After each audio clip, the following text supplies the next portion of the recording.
Welcome everyone to well, it's not the second episode of the show because we've done this show for a couple of years, but the second show of the rebirth. There you go. This is the toddler phase. Yeah. The resurgence. The toddler phase and the resurgence.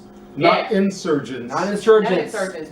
Because they wrong. And we don't have one insurgent friend. That from the Negro department. Piggy! Hi there. That's right. Karen Woman This Piggy. Dad's on wrestling, so they actually get the name of the show out, There we go. Get at There we me. go. Hey, what we do. All right, and We are here to give our predictions for this the Sunday's weekend, WrestleMania 30. Yeah, we talked briefly about WrestleMania off and on during the WrestleMania Moments show Yes. because it was about WrestleMania Moments. Yeah. But people were asking me what the predictions are for the Dads on Wrestling. It's like, well, it's my channel. I should probably have a prediction show for a pay-per-view. Might be, beneficial. Might be beneficial to the channel and to us in general. And So, WrestleMania. and WrestleMania, because WrestleMania needs us. That's right. Damn it. We don't need WrestleMania. WrestleMania needs the Dads on Wrestling. And WrestleMania needs our friends who are pin traders in New Orleans without us. That's right. Damn you, Lexi. All your fault. Taking pictures with freaking Dolph Ziggler and We knew Dolph Roman Ziggler before you Reigns. were cool, though, to be fair. Taking pictures with Roman Reigns talking about how he smells all kinds of good. I'm not saying that. She actually posted that on her Facebook page with the picture. I believe in the Shield. Taking a selfie in her car with freaking Biggie Langston crossing the street behind her. Damn it, Lexi. So anyways, the kickoff pre-show. And we're jelly of you anyway, so, whatever. Yeah. Kickoff pre-show is going to be the Fatal 4-Way for the WWE Tag Team Championship with the Usos defending against Los Matadores, the Real Americans, and Ryback.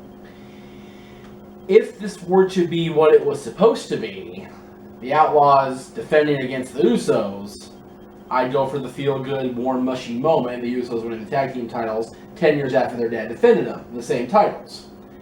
However, it's not the feel-good moment. There's no real reason the Matador should win this match at all. No. Ryback is a couple of, at the end of the day, Paul Heyman cast-offs. Yeah. And once you're cast aside by the Great Walrus, Goo Goo Kajoob, your career is over. I agree. And if any team's going to win the titles, it's going to be the Real Americans. But they've been teasing breakup for a minute. Back on the same page now, or not.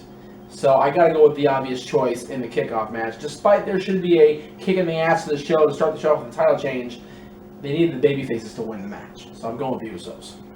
I agree. I mean, they definitely, like you said, should have had the Usos and the Outlaws with the big title change at WrestleMania 30.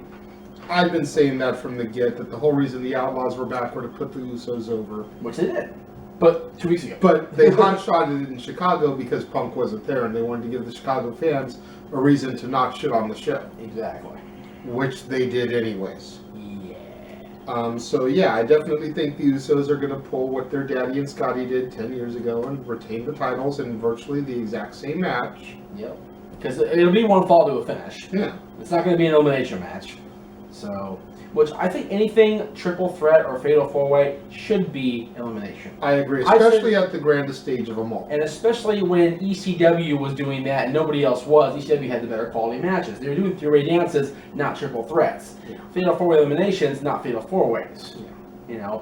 WWE proved they can do a fatal 4-way elimination on the grand stage and have it be a decent match. The main event of WrestleMania 2000 that I was at. Yeah. It was a decent little match for what it was. So they can do it, they just choose not to.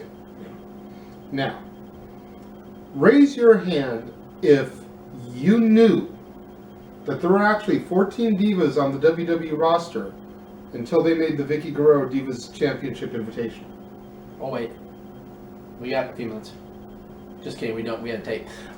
Yeah, no clue. And it's AJ against the world, except maybe Tamina. Even though Tamina's giving her the stink eye, like, hey, no. When it comes right down to it, if it's going to change hands, it's going to be Tamina or Natalya.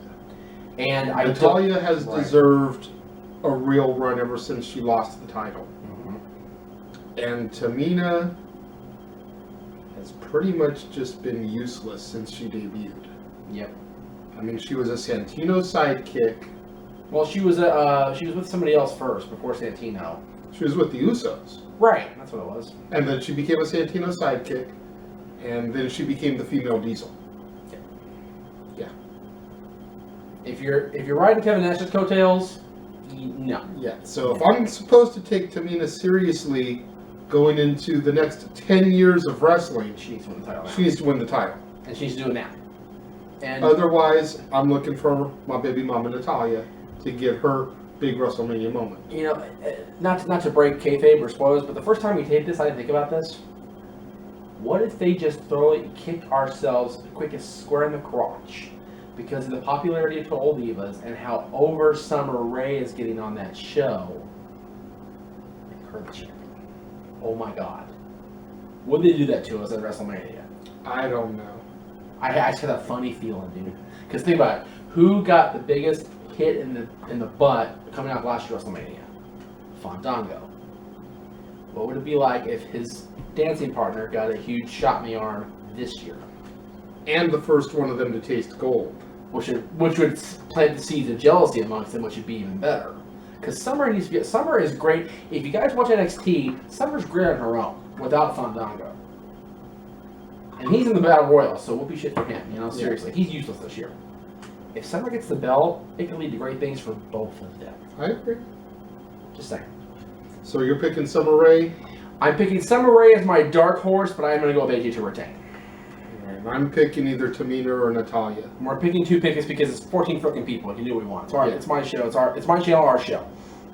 Andre the Giant Memorial Battle Royal. You know, this is something to give everybody a spot on WrestleMania. It's not what this match is. This is the biggest star-studded waste of time that I've ever seen at WrestleMania. Yep.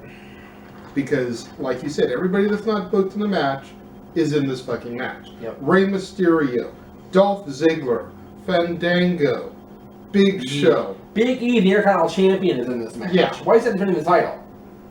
Why is the trade of IC title not being defended at WrestleMania continuing to grow with every year? Just saying. And I believe that if any man is going to win this, it needs to be the Big Show. If it's the Andre Memorial Battle Royal, which it's advertised to be, you're absolutely right. But like I've talked about, not necessarily on my channel here, but amongst friends and family, I got this feeling that they're going to do something with Dolph soon. I just got a funny feeling. I think that the way to hotshot him would be for him to overcome everybody, including the Big Show, and maybe start another heel run by doing it shady and having me the Andre Battle Royal winner. I am going to pick the Big Show for the record. I was going to say, you know, Andre the Giant was the guy, he was the king of the Battle Royals. Mm-hmm. And Big Show was billed as Andre's son when he first debuted. WCW, this is true. If anybody is going to win the Andre Memorial, I don't care what they do with Dolph Ziggler right now or Mysterio or whoever else in this match. It has to be the Big Show on the 30th anniversary of WrestleMania. Considering that Andre helped build the first 3 or 4 WrestleManias Easily. on his back along with Hogan's. You know, Even winning the WrestleMania 2 Battle Royal. Exactly. Amongst WWF and NFL superstars. That was the biggest Battle Royal in WrestleMania history until this year's. Yeah. Really. Alright, well, we're both picking the Big Show, but watch out for Dolph Ziggler. Alright. The Shield versus Kane and the New Age Outlaws. I am torn on this match. Okay. Part of me wants to believe in the Shield, as we had done for the better part of the last 2 years. Right there, there you go. Christian and Allen are there somewhere with us in spirit. But part of me sees this nasty dark side, sees the seeds of jealousy being planted in Reigns and Ambrose and Rollins, over Roman's sudden popularity into the stratosphere, yes. And not necessarily the heels winning, but Dean and Seth costing the Shield the match on purpose. So I'm gonna go with my gut, which I always do on my channel and on my shows, and go with the Shield winning for the second year in a row.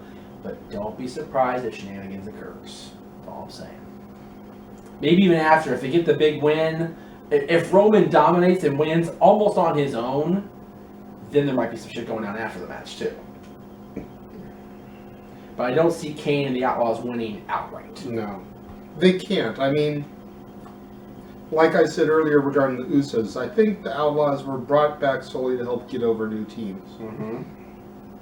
Kane is virtually useless anymore. Yeah, and all 3 of the members of that team, their best year was 1998.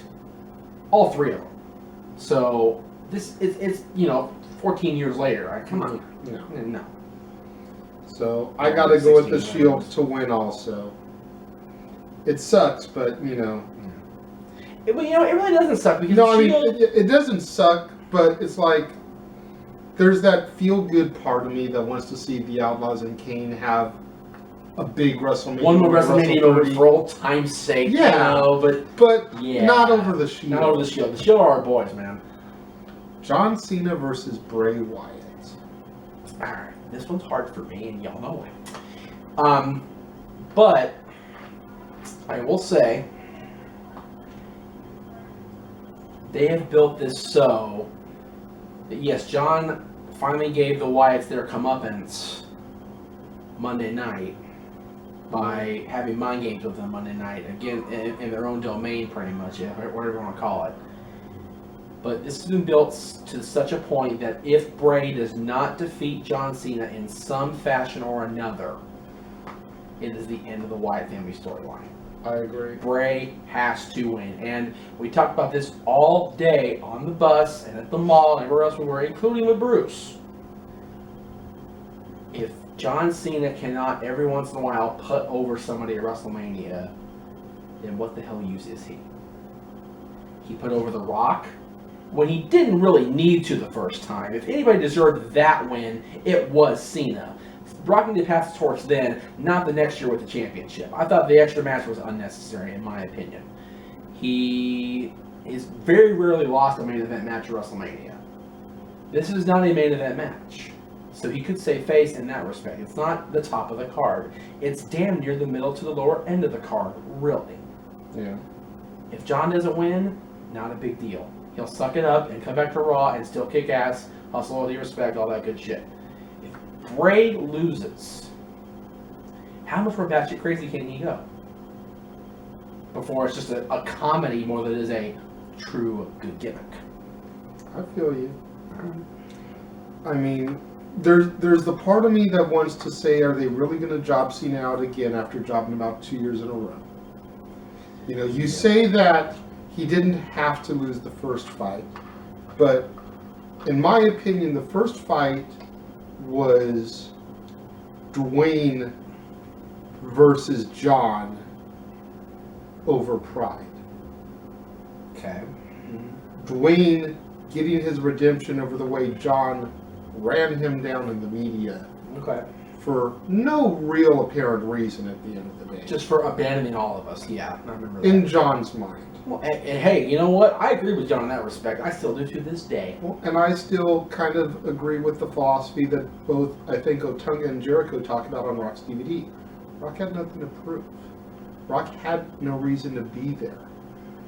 Everybody knew that when he needed to come back or wanted to come back, he would. He was doing his thing. He had nothing to give anymore at that point. But how often were we clamoring for him over the course of that 10 years? True, but still, I mean, he came back when he needed to. Okay. The second match, the one that Cena won, was Rock versus Cena. Right. And Cena getting his revenge for all the personal stuff that happened to him and getting back over his obsession from losing to Dwayne. And getting back his WWE Championship at the end of the day, too. So, which, yeah. So that's why I justify Rocky winning the first one. Okay, fair enough. Now this one, though... I agree with you that the Wyatts are going to die if Cena wins. But are they going to job him out that quickly again? I mean, think about it. If they do... This is Superman. This is Hulk Hogan. If they do, it's WrestleMania 30 this year, right? Yeah. That means 3 out of the last 4 years, he's lost to WrestleMania. Because 27, it was shady, but he lost. 28, he lost straight up. 29, he won straight up. They had a great little match last year, him and Rock. But it'll be 3 out of 4 years he's jobbed out in one way or the other. But, you and I talk about this often, do you go to Vegas and bet against the Yankees? No. Do you go to Vegas and bet against the Detroit Red Wings? Well, maybe this year. Oh. Hey, they are injury-ridden. I'm sorry. Do you go to Vegas and bet against the Lakers? I do this year. Wah, wah. Sorry. I'm going to go ahead and I'm going to go out on a limb and say Bray. But I just got this feeling in the pit of my stomach. All right. If Cena wins, I'm gonna come on here and say I told you so. Okay, fair enough. And you won't be the first show after WrestleMania that I do, because I'm doing a joint ODQ venture then. But when I come back to Dad's, we'll talk about it. All right. Daniel Bryan versus Triple H. And let's just call it right now, both of them right now. Yeah. We'll talk about triple threat after this. Whoever wins this match is winning the title. That goes without saying. And for something, if they need a feel-good moment for the end of WrestleMania 30, they can't have Triple H be the one to win. No. Either match. So it needs to be the Cinderella puppy dog story. It needs to be our boy Bryan beating the big bad boss. It needs to be WrestleMania 20 redo. Two best friends, former stablemates, Now bitter embroiled in a bitter feud over the title. with the underdog that was told they'd never be champion as the dark horse that proves to the world that he's been worthy all along. Which is what JJ has said for the better part of the last year that it was going to happen at WrestleMania. He just didn't win the Rumble, that's all. Yeah, I said that he would be, in the Rumble #1 and do exactly what Benoit did. Yes, I said his name. Go fuck yourself if you want to hate. Instead, Punk was #1 again, and then he was gone the next night. Yeah. Yeah, that worked out great. So, Bryan is going to take both of these without question. Bryan will walk out of the Superdome champion, as it 'Cause- should be. Because when it comes down to the triple threat, Randy is a John Cena clone these days. And Batista, we didn't need back. No. And when he came back, he didn't need to win the Rumble. No. Whether I like Roman in the Shield or not, I've made no bones that he's not my favorite member. I like the push he's been getting since the Rumble, Yep. but he should have gotten the Rumble by all accounts. Yep. Road King's record should have won the Rumble. Yep. Undertaker versus Lesnar, streak on the line. Again, it's a Vegas thing. Do you bet against the streak of WrestleMania? And had they done it when they were supposed to do it, and I think it was 2010, whole different scenario of suggestions here. Yeah. Because if it was going to end then, it would have been 17-1. It would have been a round number. It just would have been a huge blip in time, and it would have been the end, and it would have been a good end because Brock was legit. But he didn't come back until almost 2 years later. Well, over 2 years later, excuse me. After WrestleMania 2012. The streak did not need to go past 20, and Undertaker purists will fight me on that to the very end. It only went past 20 because of Percy dying. I agree. Paul Bearer. For those of you who don't know, and don't watch my shows. But now that it has extended, if Punk wasn't the one to do it, to totally just piss on the memory of Paul Bearer and really get revenge for every Undertaker person on the planet, Brock doesn't need the streak to go forward. No. Brock doesn't need the streak on his resume. Randy Orton did. I'll dare say even Batista did. I think Edge needed it more than Batista. Edge needed it too, but that was my feel-good moment at WrestleMania, so no. 'Cause I was there for that, so fucking no. Just no. If Orton and Batista and Edge didn't do it, no one should do it. I agree. The closest it ever came, honest to God, was 25 against Shawn, and then the beating he took 2 years later against Triple H. So any one of those five could have been it. The fact that it wasn't, it should never be ended. I agree. And I don't think it will be someday. I agree. I mean, at this point, let's go a little bit further, if you will. It's rumored that Steen has signed, that he's either going to debut at Mania or the night after on Raw. And they're talking Steen Taker, the match we've always wanted to see at Mania 31. If Brock were to win, there's no reason for that match to happen. Aside from franchise versus franchise, icon versus icon, simple pride. The true end of an era. But there's no reason, like you said, for Brock to win it. None. Brock can go forward and have a strong showing against The Undertaker and come out and go, yeah, I couldn't beat the streak, but who can? I'm still the number one contender in my, and probably he's still the number one contender in our eyes. And still challenge Bryan for the championship at SummerSlam or at a pay-per-view in between. Yeah. Brock doesn't need the streak, Undertaker needs it to cement his place forever. More so than it already is. If he loses the streak now, people will shit all over it. Just like a bad case of Taco Bell. It'll be bad. Bad. I agree. Okay. Wonderful. We're in agreement on most of these again. That's scary. Yeah, I think the only thing we really disagree on is the Divas. Yeah, and I'm only saying that because you watch Home Divas every week like I do, because you don't get to see it. She's been a huge push this season already. It's like 3 episodes in, and she's been the focal point. It's like, oh fuck, she won the title, oh fuck. Just saying. But I still pick Eddie to retain. Alright. And now we're going to switch gears to the Hall of Fame. There we go. It's my favorite night of the year for the record. And I'm so tickled that the network is going to... I know you don't have the network, and it sucks. But I'm going to be... I'll get to see it when it comes out on DVD. Right, but it won't be... I edited it when I see it. So, don't send a second delay my ass to WWE.com, seriously. In its entirety. Somebody say Benoit. Say the B word. Diablo Dog dare you. Go ahead. I'm going to try to go in order as far as, like, least important at the end of the day to most important. Okay. But I don't get on me if you feel like do this out of an order that you would have. It's just whatever, yeah. Carlos Colon to be inducted by Orlando and Eddie, Primo and Epico, Los Matadores, whatever you want to call them, and the returning, at least for one night only, Carlito. Now see, had they not had all 3 boys inducting him, probably would care a little less. But the fact that they're bringing Carlito,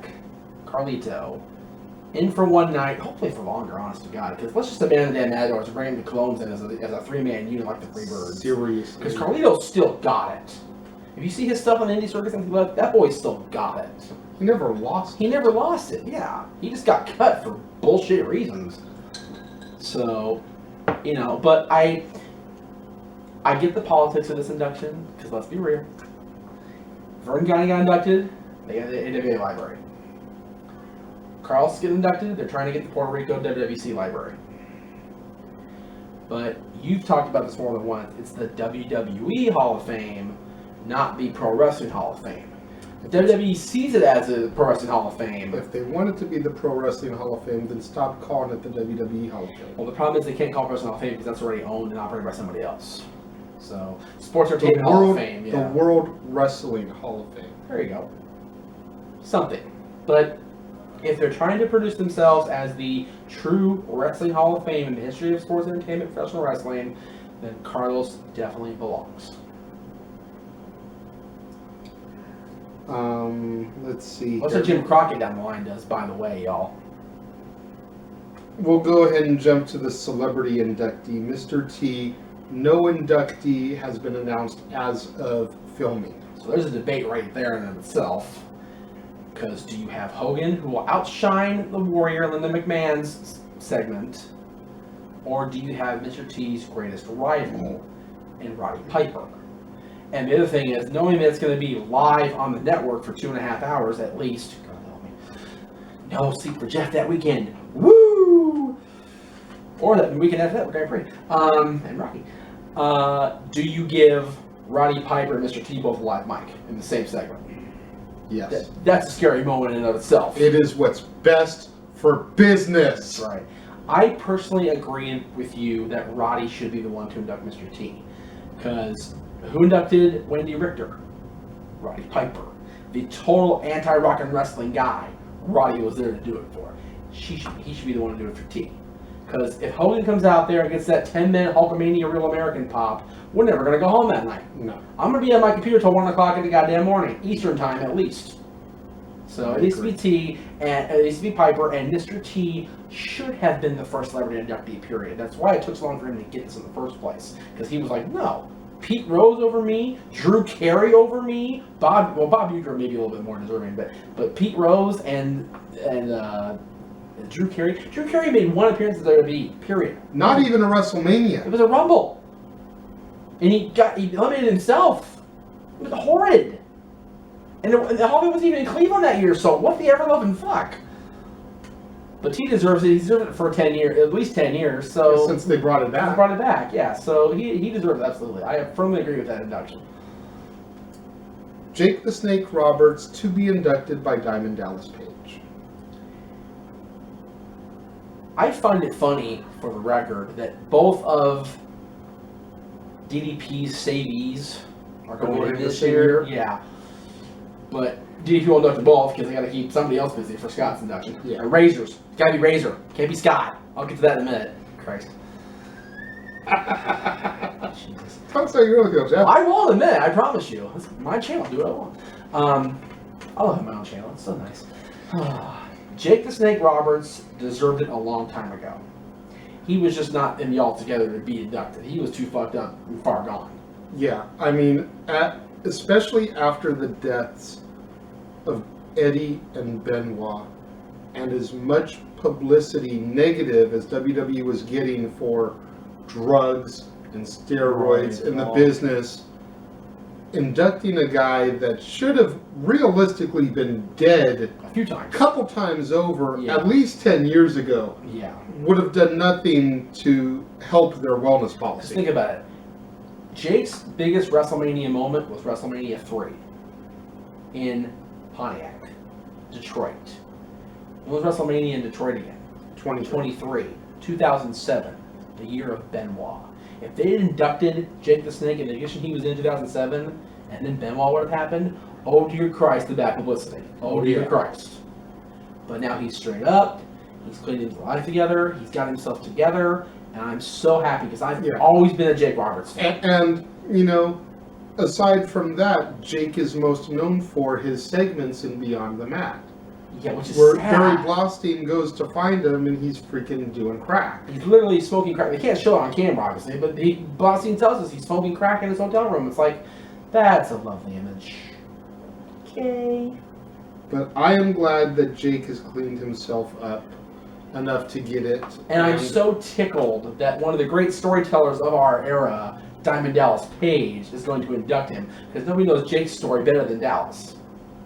So there you go. Speaking of Dallas knowing people's stories, let's just go ahead and go into Razor Ramon. Yeah, okay, correct on mine. Alright. Inductee has not been announced. It's got to be Kev. It's gotta be Kevin It's Nash. got to be Kev. But you know? but the problem is, if they're inducting Razor, maybe Diesel should do the inducting. Just to keep gimmicks alive, kids. Okay, I get that Razor Ramon was a popular character. Yes. I get that Razor Ramon won the Intercontinental title 4 times, was in a feature match at WrestleMania several times. Say hello to the bad guy. But Razor Ramon lasted for 3 years. Okay? Or 4. Late 92 to early 96. So just under 4 years. Scott Hall's overall impact on the business went from 1984 to WWE? Something like that. 84 until 3 years ago in TNA. Yeah, no. 'Cause- Let's say WrestleMania 18. Okay, so fine. So almost 20 years of a lengthy, legitimate in-ring career. Because he was in TNA 2002 also. Yeah. 18-year career is reduced to a 3-year gimmick in the WWE, in the annals of the WWE Hall of Fame, the true wrestling Hall of Fame.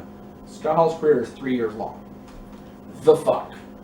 I disagree with that. It should be Scott Hall. I don't care if they do put the NWO in next year, the year after, for the anniversary, like I'm going to do. But it should be Scott, not Razor, not just Razor. And it pisses me off. It really does. It's one of those things, you know, I mean,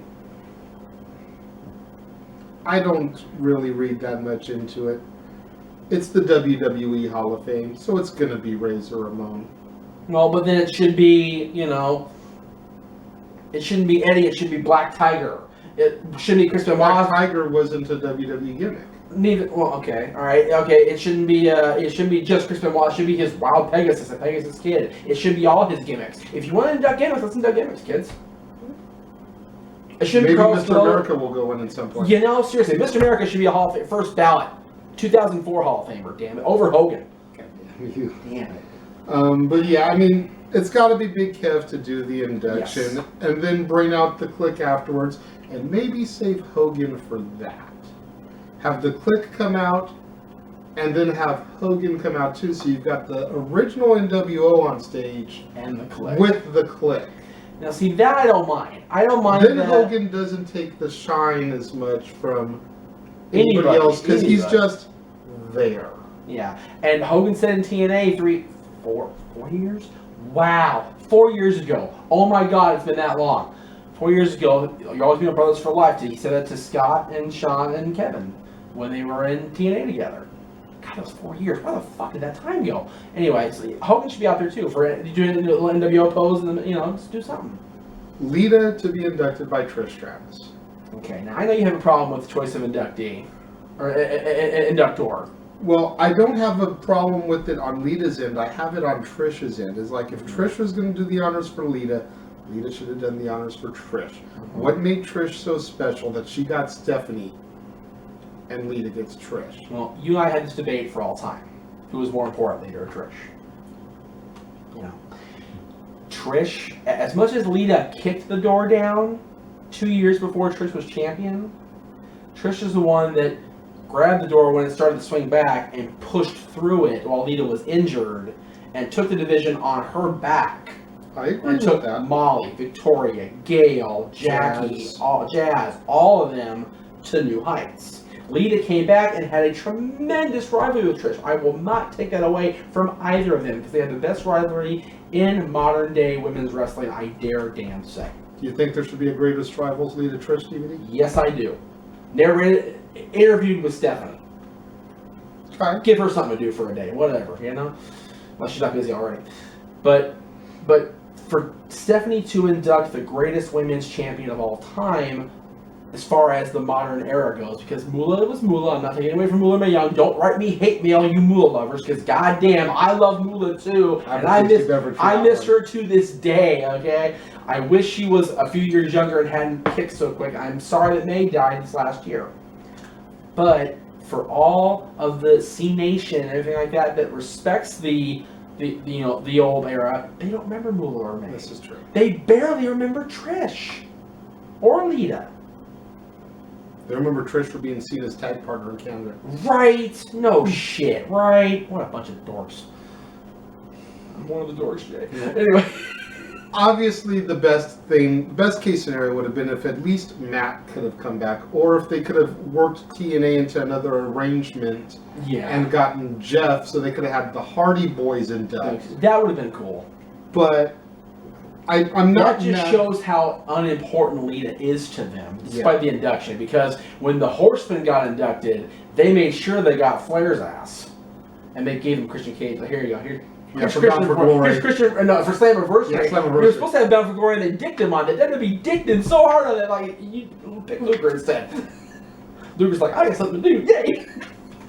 Shit, I'm bad. I'm going to hell. Whatever. I don't care. All right. We're going to save the personal one for last. We're going to go ahead and jump to the headliner, the Ultimate Warrior, to be inducted by Linda McMahon. Okay, now, I've made no bones in the last 12 years how I feel about the Ultimate Warrior. Yeah, me neither, and I haven't even been a fan as long as you have. Exactly. By the time I got into wrestling, the Ultimate Warrior was legally named Warrior, and anyway. And he's working at WCW for a cup of coffee by the time you started watching wrestling. Yeah. Were you watching WCW when you first started? Not when I first started. Took a while for me and my dad to get into WWF, and then when we discovered that there was another company that had an hour of TV prior to WWE going on, we would watch Nitro before Raw kicked in. So you missed Warrior completely at WCW, completely, except for tapes. Yeah. You didn't miss much. Okay. Yeah, I know. I know you didn't, yeah. I've seen the tapes. Yeah, I know, yeah, it's bad.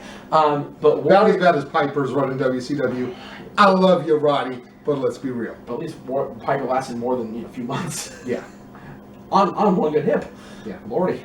But the Warrior, for all that he's done bad in wrestling, and all that he has shit on his own legacy, and all that he has said bad about the business, for a moment in time in the late 80s and early part of the 90s, he was the heir apparent to Hulk Hogan. And if you are deemed the heir apparent to Hulk Hogan, the immortal Hulkster, there's something special about you. And Warrior is a very special talent. He's a very special guy. And the fact that the McMahon family was so brokenhearted when he left and had the huge falling out, not once but twice, that Linda is coming out of her self-imposed wrestling exile to induct this man speaks volumes of the importance, whether I like him or not, of the Ultimate Warrior in the history of wrestling. I agree. I mean, Warrior never did anything for me. Me either. Arguably, his best match was Savage. If not Hogan the year before, but yeah. It may have been his biggest moment, but not his best match. His best wrestling match by and far was Savage at 7. But, you know, Warrior's just one of those guys that I never got. Me either. You know, I got Hogan better than I got Warrior, and I'm still pretty anti-Hogan too. Yeah, but at least Hogan makes sense to me. Hogan made an impact on you, good or bad. You still recognized His legacy. the superstar legacy. Warrior was a flash in the pan, a Sting wannabe at the end of the day, because that's you know. Ultimate Warrior was wanted to be everything Sting was. Yeah, there you go. Trying to think of how I said when we were watching the greatest superstars of the 90s. DVD. Sting was everything that Warrior wanted to be. And notice Warrior wasn't on that when he should have been. Really, let's be honest. Look at when it was made. Exactly, that's what I'm saying. So, but Only reason I think Brett was on there was because they'd already made amends and made his DVD. Yes, true. So there's that. Okay, and now our personal headliner, Paul Bearer, to be inducted by we don't know yet. And you can make arguments for a number of different people because obviously everyone's going to want to see the dead man, The Undertaker, get up there. But there's a reason he hasn't been visible at the Hall of Fame. You know, I mean, let's be real. How tacky does it look to see a man known as the Dead Man where all the legends are being retired? How much more of a stamp that your career is over do you need? Seriously. Everyone wants to see him speak. The question is, will he? And it could be Kane, Paul Bearer's son. It could be Mankind, Uncle Paul. It could be Vader, who had Paul for a manager for a brief time. Yeah, 97. But it was so brief that people don't even really remember it. Yeah. And then there could be the dark horse that, since you went ahead and spoiled this and told them that this was a retake, I mentioned during the last take, and it caught you even off guard, and that's our good buddy, Sean Ricker from Championship Wrestling from Hollywood, who is in NXT, just hasn't made his debut yet. And what awesome of a way would it be to introduce him to the fans? Much like Cody did, much like Joe Henning did at the Hall of Fame, exactly. Then to bring him out there to talk about the man who walked him out to the ring right up to the day he died. Yep. That would be cool to see Ricker do it. If Undertaker's not going to do it, I dare say it depends if Percy's sons want to be involved or not. If they don't want to be involved, have Ricker accept and have like Kane induct or something. But I just don't know if the Undertaker can honestly keep himself out of it this time because it's Percy. I don't know if he can do it this time. I think the Undertaker's sole motivation, aside from how I illustrated how tacky it would be, right, is that he did not want to step foot on that stage until it was his time to accept the award. Okay. Which, by all rights, should have already happened. Right. But since it hasn't, I'm going to call it right now. WrestleMania 32, rumored to be in Dallas. Put him in his home state of Texas. And think about that. If it is in Dallas, that means it's Cowboy Stadium for WrestleMania. Which means the Hall of Fame's in Dallas or somewhere near. Which means Dad and I want to go because it's the Undertaker and it's the Dallas Cowboys. And just a hint, Dad, even though you're not watching, take the hint. Okay, anyway. Where would the Mavericks be playing at? Or the Dallas Stars? It'd probably where the Stars play, because the Stars have a better arena than the Mavericks do. Don't they share like the Lakers and the Kings do? I'm not sure if the American Airlines arena is shared or not. I don't honestly know. Because that would probably be where Raw and the Hall of Fame are, yeah. Something to think about. So you're hearing it here first. 2 years out, I'm calling Undertaker class of 2016 in Dallas, Texas. There you go. He'll be the headliner. Which means next year, if the rumor is true, The Rock will headline next year. But what about the NWO if they're going to go in? 2016, the 20th anniversary? That'd be cool for me. It'd be a shot in the arc and buy event at the end of the day. Great way to end it. You know? Well, no, because it'll be after. It'll be 2 months after the Hall of Fame. That's what I'm saying. Great way to end your event Oh, that's true. by showing the Hall of Fame induction. Oh, that's true. Started with Scott Hall's first random appearance, ended with the Hall of Fame induction. See, that's why he does my booking, this guy. This guy This right is why WWE needs to hire me, here. Exactly. or Marquez, or Bart, or anybody, because I got brilliant fucking ideas. You got 9 problems with a bitch ain't one. You know, there you go. That's There you right. Alright, anyway. So, as much as I want to see Undertaker do it for personal reasons, for professional reasons, I don't. Okay. So, regardless of who inducts him, there's no manager in the history of the modern era, the last 25, 30 years, Okay. maybe except Paul Heyman, that deserves it more than Paul Bearer. As far as that isn't already in? It is already in, right. Okay. Because Freddie's in, Jimmy's in, Bobby's in, JJ's in with the Horseman. the Grand Wizard is in. So, if you talk about the history of the Hall of Fame, the last 20 years, or whatever it is, 20 years, there's 2 glaring omissions, Paul Bearer and Paul Heyman. Because Sonny's in too. Yeah. Okay. So, those 2 are the last 2 great managers to not be in yet. Okay. And Paul's in as of Saturday night. Probably tonight by the time this goes up. Let's be real. So, that is our WrestleMania predictions show and Hall of Fame thoughts all in one. Yeah, there you go. It's a collage of show. Soon to come, don't know when, but there was a topic that was brought up on your Twitter feed, I believe, maybe mine too. 10 guys we believe should be in the Hall of Fame that aren't. Who do you guys think should be in the Hall of Fame that is not yet? And there's a bonus topic. If you could take out one person and put one person in, who would you replace and who would you put in the replacement? I'd replace Coco Beware. I'll tell you that shit right now. So let's save that part of the show. I'd replace Drew Carey. Well, wrestlers, not celebrities. Okay. Because celebrities, I take Drew Carey out and just leave that blank. Because he always does that shit. I love you, Drew, but no. But who do you think should be in the Hall of Fame? Let us know, send us some feedback, and we'll get it done. And try not to use people in the last 10 years. Yeah, give us some old school names. You Not know, just because- Sting, not just Luger, not, Kevin Nash or Well, they're Triple old H. school enough that I could understand. Sting and Luger those. maybe, but Triple H or The Rock or, Cena, Orton, come on. While they're probably going to be first-year ballot inductees, Let's be real. they're still wrestling their primes. Exactly. Give us people that were influential, let's say between 1990 and 2005. 2005. The pre-modern era. WrestleMania 21. Yeah, before the modern era. Because that's where freaking Cena had his ascension. Anybody before 2005. I'll even say go back before 1990, because there's some people from that era that aren't in it either. True. That I think but- deserve it. So 2004 and beyond and before. Okay. Let us know. Sounds good to me. All right. Until next time, We are the dads, and you're not. and we'll see you then.